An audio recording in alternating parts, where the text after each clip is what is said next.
जय श्री कृष्णा। स्वागत है आपका हमारे चैनल पर।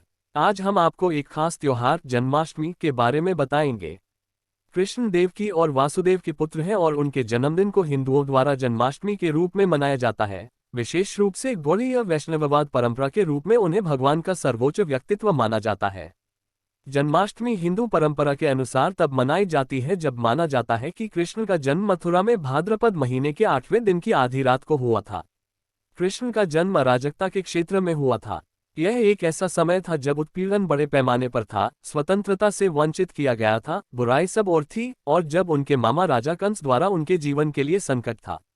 श्री कृष्ण जी भगवान विष्णु जी के अवतार हैं, जो तीनों लोकों के तीन गुणों सत्गुण, रजगुण तथा तमोगुण में से सत्गुण विभाग के प्रभारी हैं। भगवान का अवतार होने के कारण से श्री कृष्ण जी में जन्म से ही सिद्धियां उपस्थित थी। उनके माता पिता वसुदेव और देवकी जी के विवाह के समय मामा कंस जब अपनी बहन देवकी को ससुराल पहुंचाने जा रहा था तभी आकाशवाणी हुई थी जिसमें बताया गया था कि देवकी का 8वां पुत्र कंस का अंत करेगा। अर्थात ये होना पहले से ही निश्चित था। अतः वसुदेव और देवकी को कारागार में रखने पर भी कंस कृष्ण जी को नहीं समाप्त कर पाया। मथुरा के बंदीगृह में जन्म के तुरंत उपरांत उनके पिता वसुदेव कृष्ण को यमुना पार ले जाते हैं, जिससे बाल श्री कृष्ण को गोकुल में नंद और यशोदा को दिया जा सके। जन्माष्टमी पर्व लोगों द्वारा उपवास रखकर, कृष्ण प्रेम के भक्ति गीत गाकर और रात्रि में जागरण करके मनाई जाती है। मध्यरात्रि के जन्म के उपरांत शिशु कृष्ण की मूर्तियों को धोया और पहनाया जाता है, फिर एक पालने में रखा जाता है। फिर भक्त भोजन और मिठाई बांटकर अपना उपवास पूरा करते हैं। महिलाएं अपने घर के द्वार और रसोई के बाहर छोटे छोटे पैरों के चिन्ह बनाती हैं, जो अपने घर की ओर चलते हुए अपने घरों में श्री कृष्ण जी के आने का प्रतीक माना जाता है।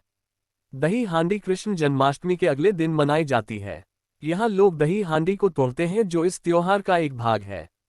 दही हांडी शब्द का शाब्दिक अर्थ है दही से भरा मिट्टी का पात्र।